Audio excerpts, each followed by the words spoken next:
Pembangunan daerah tertinggal seperti Papua mendapat perhatian penuh dari pemerintah di bawah kepemimpinan Presiden Joko Widodo.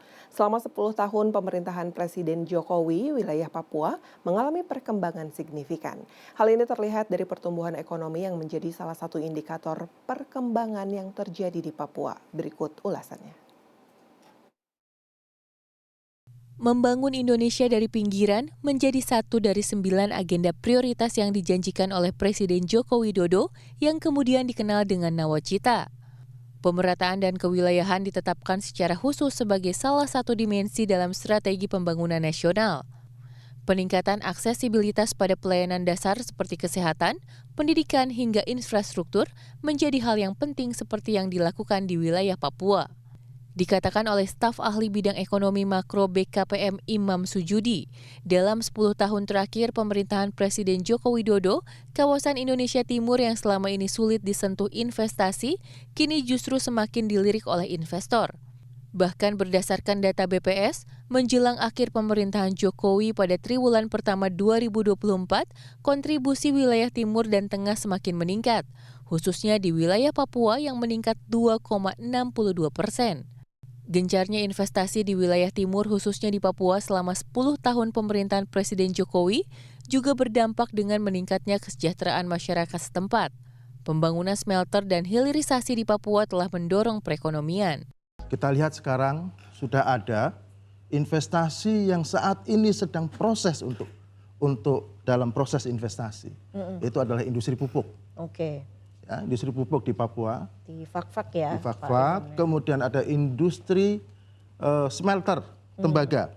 Juga direncanakan di Papua juga, tidak hanya di Gresik, tapi Freeport akan diminta untuk investasi smelter di tembaga di Papua.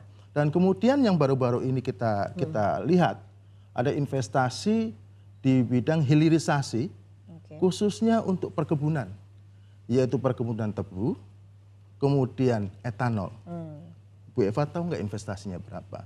Itu investasinya berapa itu, total Pak? Dari hulu ke hilir, itu sekitar 83 triliun. Ya, luar biasa ya. Sedangkan untuk pupuk kurang lebih 15,8 triliun. Dan kalau nanti smelter tembaga masuk, itu morlesnya adalah 10-20 triliun. Jadi artinya ada kue yang besar yang didatangkan oleh pemerintah untuk rakyat Papua sebagai engine of growth, yaitu kurang lebih sekitar 100-140 triliun rupiah. Hal serupa pun juga dikatakan oleh staf Sus Mendagri bidang politik dan media, Castorius Sinaga. Meningkatnya pembangunan dan investasi selama 10 tahun terakhir di wilayah Papua juga berdampak pada penurunan kemiskinan di wilayah Papua. 10 tahun pemerintahan Jokowi, ya, akibat adanya berbagai perubahan dan pembangunan yang masif, tingkat IPM misalnya atau di Bappenas sudah diubah menjadi modal sosial ya, modal manusia. IPM itu naik 5,6%. Itu di Papua ya? Di Papua, ya.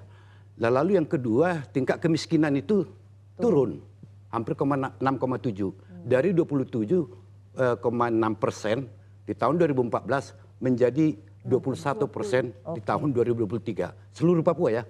Ada lagi kota-kota yang turunnya sangat drastis, tapi ini rata-rata.